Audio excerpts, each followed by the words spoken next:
Hey guys, my name is Steve B. I want to talk to you a little bit today about staying sober for today. And I don't know, I'm going to do it, and I want you guys to do it. Today is Sunday, April 12th, uh, 19, or no, rather 2026. I just woke up. I don't even know what year I'm in.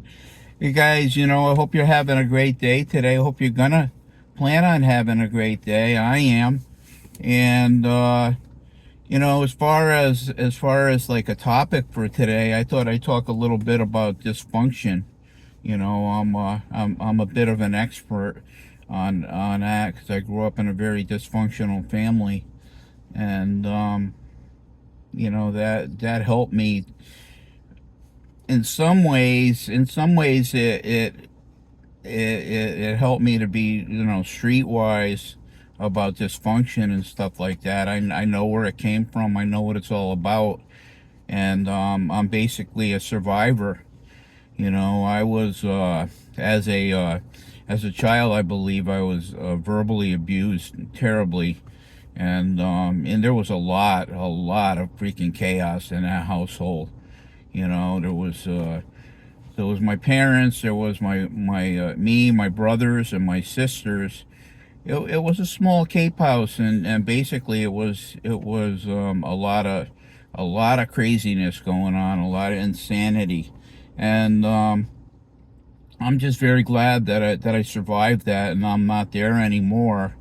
God has been very good to me since I came into recovery, and I've learned how to deal with dysfunction. I learned how to survive. I'm a survivor, and but anyway, what happened was, yeah, I grew up very, very quiet and shy, and my parents used to fight all the time. They verbally. Yeah, I don't believe they ever physically did anything, although things have flown around the house, thrown at each other.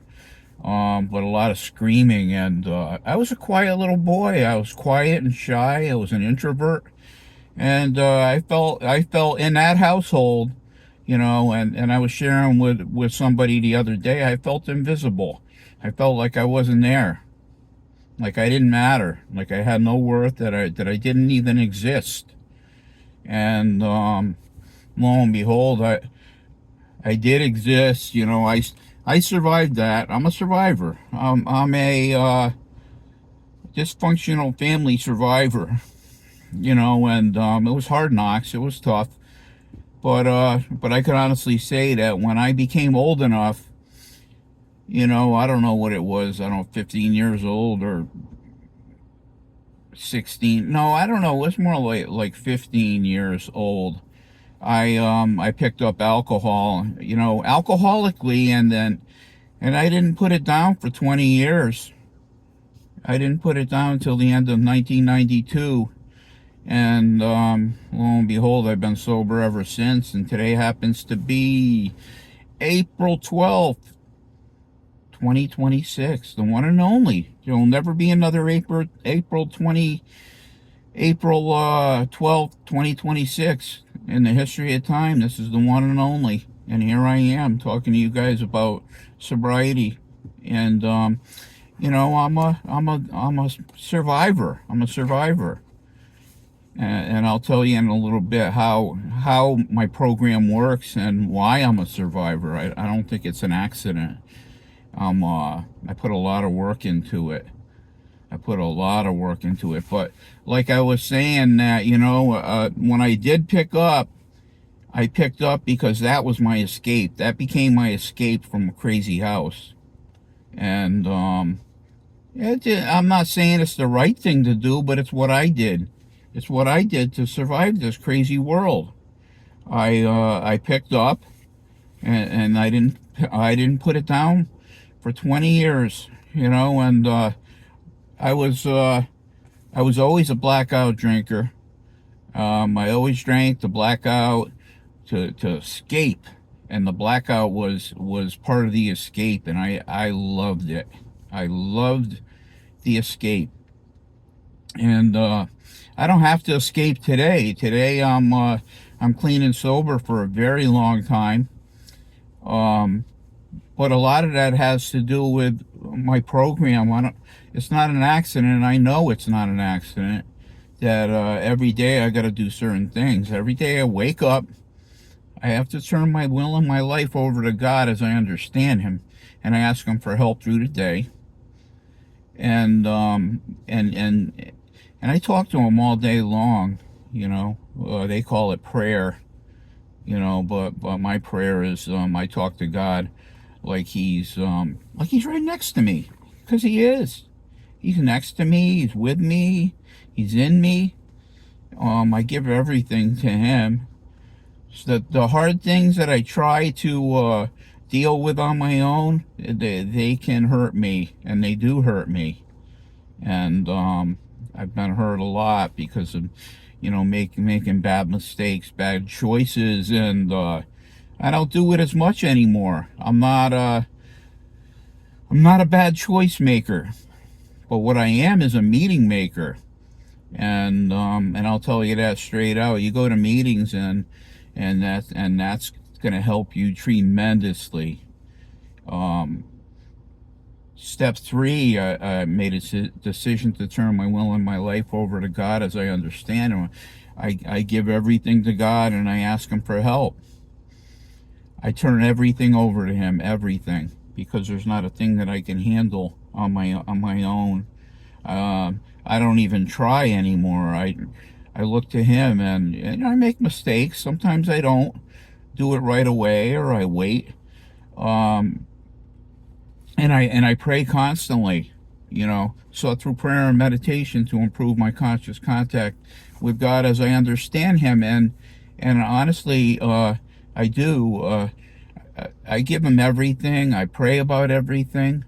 Nothing is off limits, you know, and I'll come to Him 100, 500 times in a day if I have to, because it's crucial to my well-being, to my sobriety, to my life. I'm Yeah, I'm a meeting maker, and they got an expression that I used to hear all the time. I don't hear so much anymore, but meeting makers make it, and that's why I'm making it a day at a time.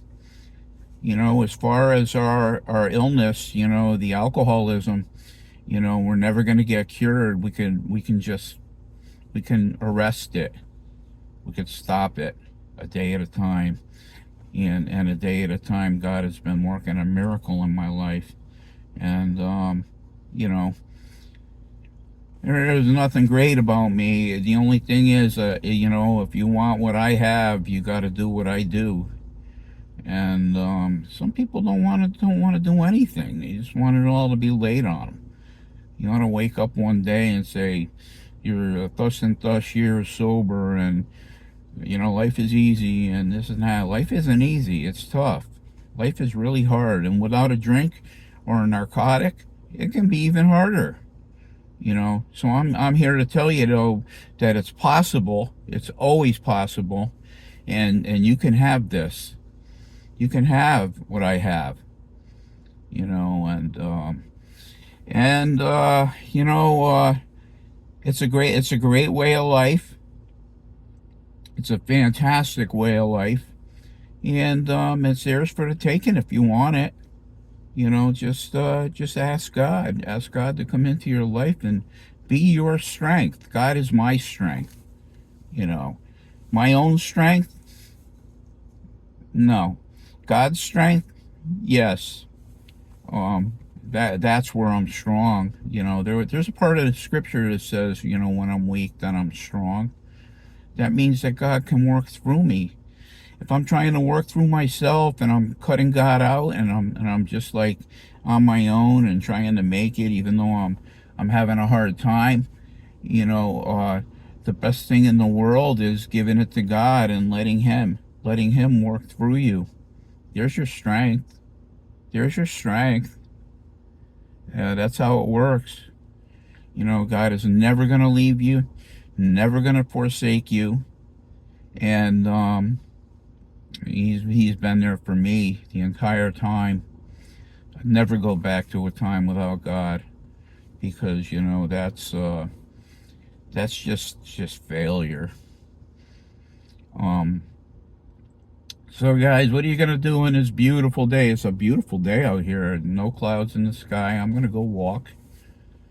Gonna go feed my little friends, and then I don't know. I got a party to go to after that, and then after that, who knows? Maybe watch the game. Watch the game, guys. You know, I love bringing these little things to you, and I want to say thank you for checking in. You know, and you know, with that, leave a like and subscribe. And please leave a comment. I'd love to chat with you. Love to talk to you about anything. God bless you all. Love you.